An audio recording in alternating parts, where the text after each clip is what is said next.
Particular একটা step পদ্ধতি কোন কোন স্টেপে যাবে এবং কোন বাই কোন স্টেপে যাবে সেটাই কিন্তু আমাদের মানে আসল জিনিস হিসেবে সেটা মনে রাখতে হবে কিন্তু। ওকে, তো সে যাই হোক, আজকে আমরা পরিবেশবিদ্যার প্যাডাগজি নিয়ে আলোচনা করব কেমন, এবং এখান থেকে বেশ কিছু গুরুত্বপূর্ণ জিনিস জানবো।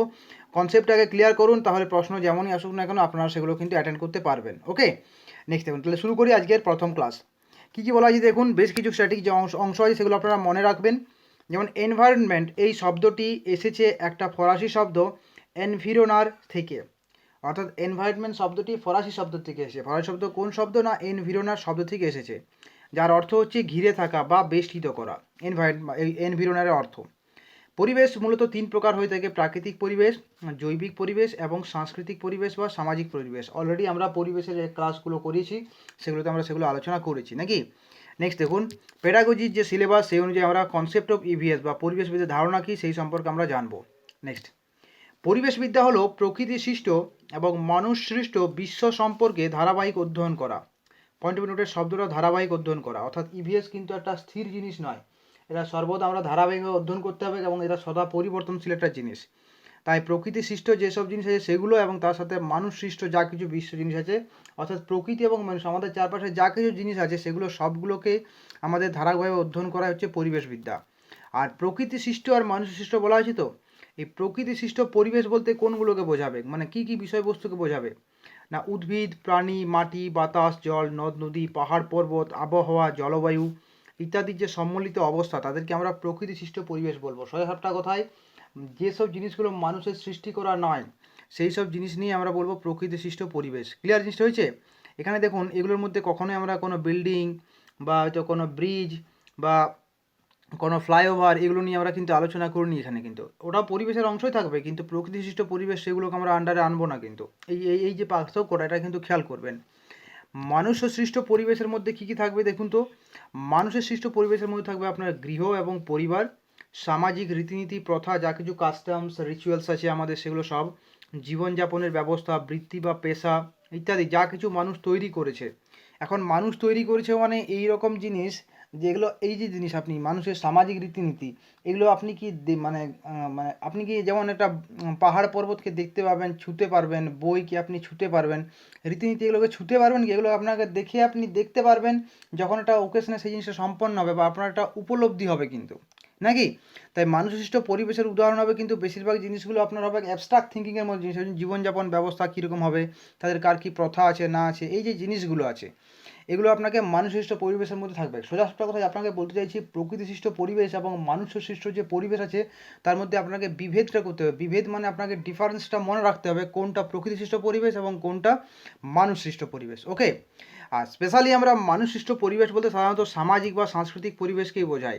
অর্থাৎ সামাজিক পরিবেশ আর সাংস্কৃতিক পরিবেশ একই জিনিস, কিন্তু আলাদা জিনিস নয়। ক্লিয়ার? আমরা এর আগে পড়েছি, দেখবেন আমরা পড়েছি দেখবেন যে সামাজিক পরিবেশের মূল ভিত্তি হচ্ছে সংস্কৃতি। ইয়েস, আমাদের যা কিছু সামাজিক সংস্কৃতি তার মানে সামাজিক পরিবেশ তার মূল ভিত্তি হচ্ছে আমাদের কালচার বা সংস্কৃতি। এখন আপনারা দেখবেন যে যদি আমরা বলি যে কোনো মানব সভ্যতা অতীতকাল থেকে এখনও পর্যন্ত এসেছে, কোনো একটা সভ্যতার কথা যখন বলবেন তখন সেটাকে কিন্তু সামাজিক পরিবেশ হিসেবে উল্লেখ করা যাবে না, তখন সেটাকে আমরা সাংস্কৃতিক পরিবেশ বলে থাকবো কিন্তু। অর্থাৎ সংস্কৃতির বিষয় সেটা কিন্তু তুলে আসবে একটা। সংস্কৃতি মানে কি কালচার, এই যে আমরা বলি আমাদের ওয়েস্ট বেঙ্গলের যা কিছু কালচার আছে, এই যে 12 মাসে 13 পার্বণ বা আরও অন্যান্য যে অনুষ্ঠানগুলো আছে আমাদের আছে, তো এগুলো তো কালচার অনেক দিন ধরে পরপর চলে আসছে না আসছে না। তাহলে যখন এটা অতীত থেকে কোনো একটা জিনিস কন্টিনিউয়াসলি চলে আসবে সেই জিনিসটাকে আমরা সংস্কৃতি বলবো। অর্থাৎ সংস্কৃতি বা কালচার জিনিসটা কি, কালচার জিনিসটা দুম করে আজকেই তৈরি হবে না, তার জন্য এটা অনেক বহু বছর সময় লেগেছে, আপনাকে সেই জিনিসটা কিন্তু খেয়াল রাখতে হবে। ক্লিয়ার? নেক্সট, পরিবেশবিদ্যার তাহলে কার্যকরী সংজ্ঞা আমাদের কি দাঁড়ালো না, প্রাকৃতিক ও মানুষ সৃষ্ট পরিবেশ এবং উভয়ের মধ্যে পারস্পরিক মিথস্ক্রিয়ার যে ধারাবাহিক জ্ঞান তাকে আমরা বলে থাকি পরিবেশবিদ্যা।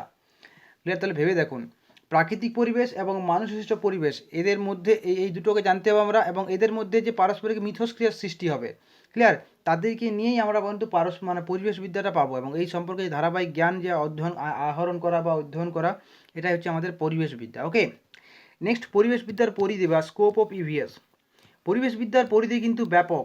ব্যাপক মানে কি, পরিবেশবিদ্যার পরিধি ব্যাপক বিস্তৃত থাকে, মানে যেহেতু পরিবেশ আমাদের ব্যাপক, গোটা সমগ্র অংশটাই কিন্তু আমাদের পরিবেশের আন্ডারে পড়ছে।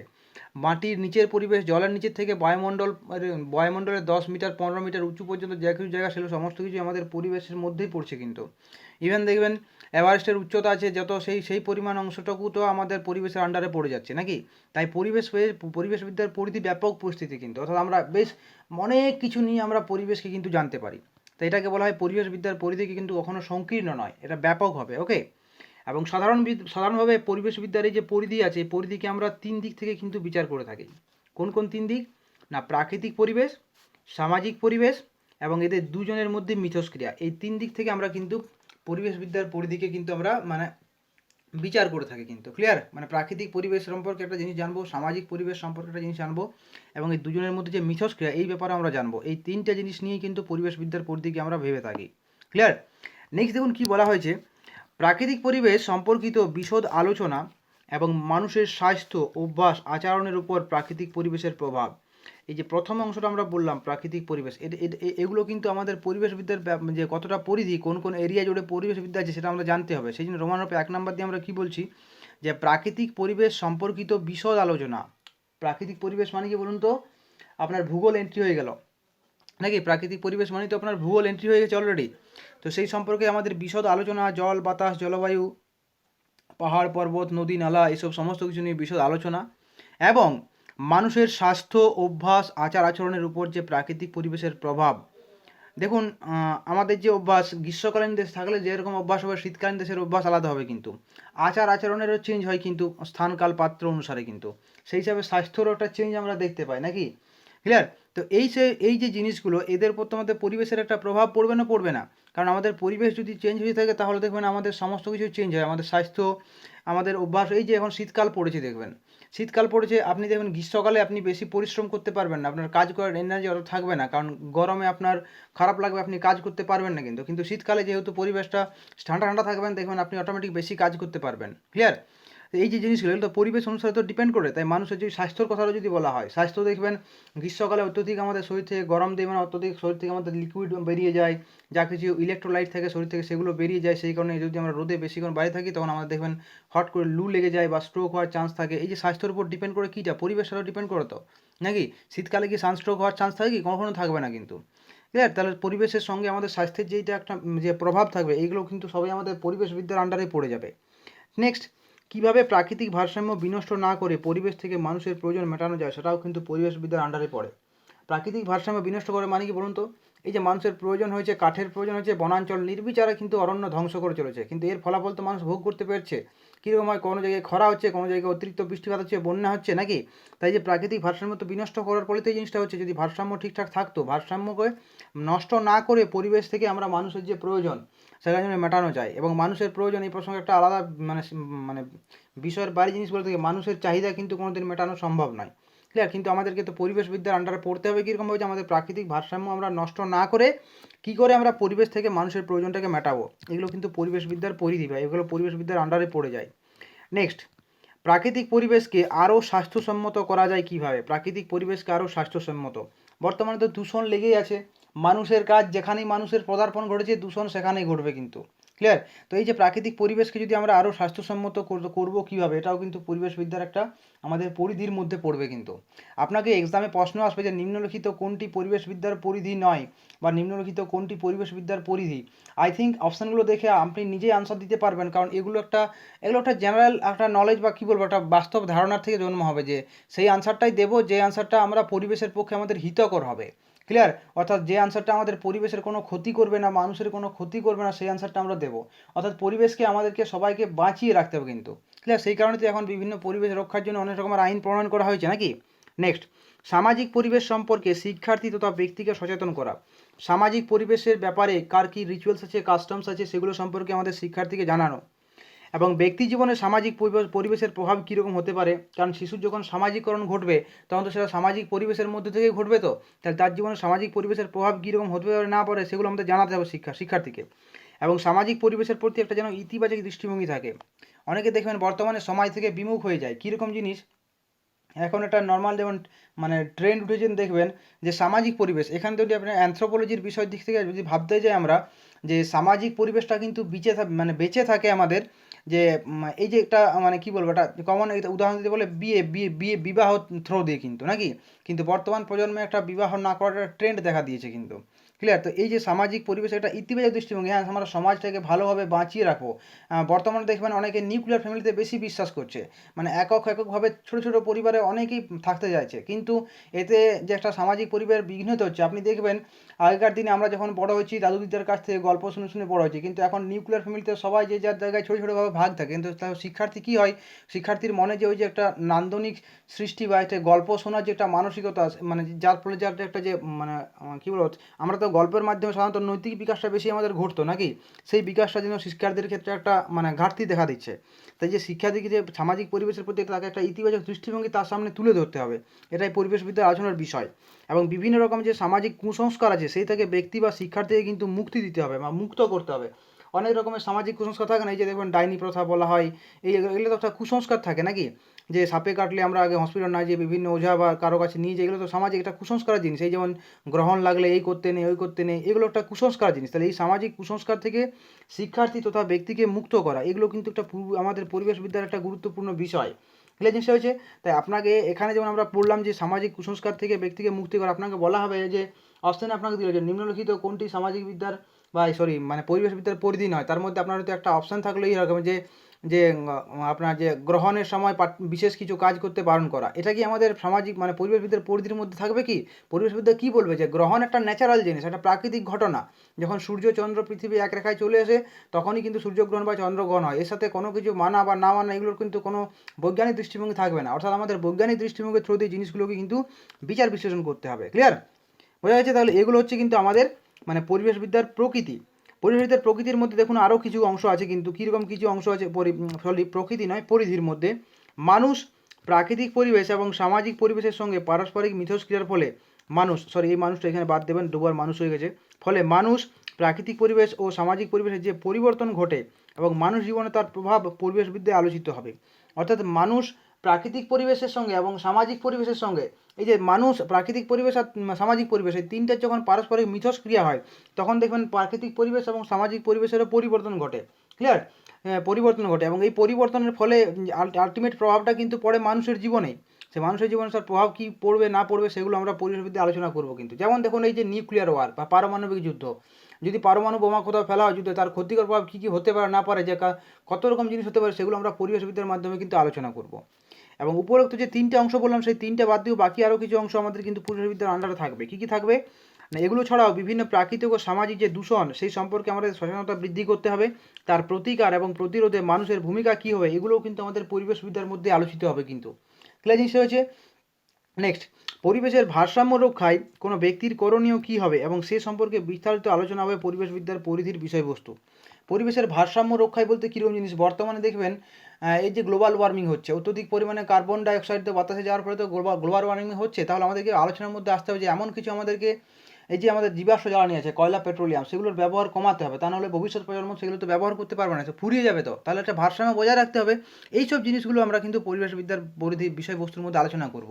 সেই জিনিসটা হচ্ছে অর্থাৎ আপনাকে পরীক্ষার সময় কিন্তু মানে এক্সামের যে কোশ্চান সেই কোশ্চানে কিন্তু এগুলো আমরা একটা কমন জিনিস সাধারণ জিনিসগুলো আলোচনা করছি, হয়তো এগুলোর কোনো একটা উদাহরণ দিয়ে দিল আপনাকে যে নিম্নলিখিত কোন জিনিসগুলো আমরা পরিবেশবিদ্যার মধ্যে আলোচনা করব বা করব না। ক্লিয়ার? তা আপনাকে সেগুলো জানতে হবে। আশা করি এই জিনিসগুলো পড়লে আপনার মনে একটা ধারণা আসবে যে আমাদেরকে আনসারটা দিতে হবে কিন্তু যেন পরিবেশটা ভারসাম্য বজায় থাকে, পরিবেশের যা কিছু সম্পদ সেগুলোকে আমরা কিন্তু ভবিষ্যতের প্রজন্মের চাহিদার কথা মাথায় রেখে কিন্তু আমরা সেভাবে ব্যবহার করব।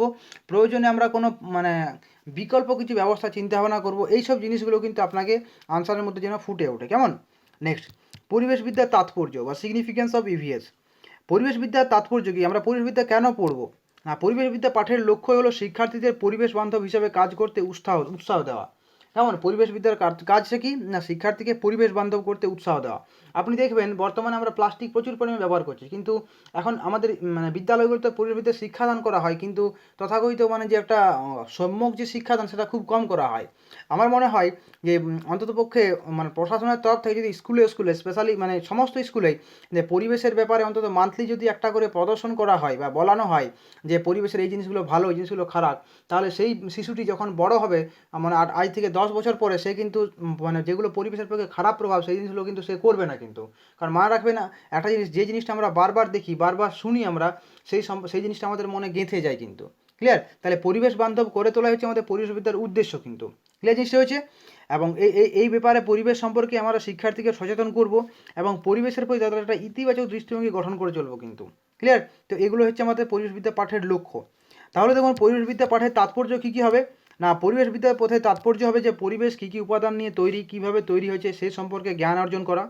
পরিবেশবিদ্যা পাঠের মধ্য দিয়ে বাস্তুতন্ত্র সম্বন্ধে একটা বৈজ্ঞানিক ধারণা জন্মাবে যে বাস্তুতন্ত্র কী জিনিস, বাস্তুতন্ত্র কাকে বলবো আমরা, বাস্তুতন্ত্রের মধ্যে কী খাদ্য শৃঙ্খল আছে, কোন কোন খাদ্য যা আছে, একটা প্রাণী না থাকলে কার কী অসুবিধা হবে। এই যেমন মৌমাছি, যদি মৌমাছি না থাকে তাহলে মানুষ কিন্তু মরে যাবে। কেন বলুন তো? কারণ মৌমাছির বেশিরভাগ ক্ষেত্রে আমাদের এই যে উদ্ভিদের যে পরাগ সংযোগ সেটা কিন্তু ঘটাতে বেশিরভাগ ক্ষেত্রে সাহায্য করে মৌমাছি বা প্রজাপতি জাতীয় যে ছোটো ছোটো মানে পোকামাকড় তারা কিন্তু। তারা যদি না থাকে তখন সেই জিনিসটা মানে পরাগ সংযোগ হবে না, আলটিমেটলিভাবে কিন্তু মানুষের এখানে খাদ্যাভাব দেখা দেবে কিন্তু। তাহলে বাস্তুতন্ত্রে আমরা প্রতিটা জীব কিন্তু একে অপরের সঙ্গে সম্পর্কিত, অর্থাৎ প্রতিটা জীবকে আমাদের সাথে থাকতে হবে, তা নাহলে কিন্তু আমাদের একটা পরিবেশের ভারসাম্যটাই নষ্ট হবে। এবং বিভিন্ন জীব ও জলের মধ্যে সম্পর্ক কী হবে না হবে সেই সম্পর্কে একটা ধারণা আমরা কিন্তু পরিবেশবিদ্যার মাধ্যমে জানতে পারবো। সভ্যতার অগ্রগতিতে পরিবেশের উপাদান কী কী হবে এবং শক্তিগুলোর অবদান কী সম্পর্কে আমরা জানতে হবে, যে এই শক্তিগুলোকে যেগুলো প্রাকৃতিক শক্তি আছে সেগুলোকে কাজে লাগিয়ে আমরা কীভাবে সভ্যতার অগ্রগতি করতে পারি সেই সম্পর্কে আমরা জানতে পারবো। মানুষের বেঁচে থাকা এবং তার ক্রমবর্ধমান চাহিদা পূরণের জন্য পরিবেশের কাছে সে কী পরিমাণ ঋণী তা বোঝানো, অর্থাৎ আমাদের বেঁচে থাকার জন্য আমরা পরিবেশের কাছে কতটা যে ঋণী সেটা বোঝানো। এই যে দেখুন, বলা হয় না যে ফ্রি যদি কোনো জিনিস পাওয়া যায় তার কিন্তু কোনো ভ্যালু থাকে না। এই যে পরিবেশ থেকে আমরা প্রচুর অক্সিজেন পাচ্ছি বেঁচে থাকার জন্য, এই অক্সিজেন যদি আমাদের পার পার হেড সবাইকে কিনে কিনে ব্যবহার করতে হতো তাহলে আমরা বুঝতে পারতাম যে আমরা পরিবেশের কাছ থেকে কতটা জিনিস পাচ্ছি। ক্লিয়ার? নাম্বার ওয়ান জিনিস। নাম্বার টু, জল।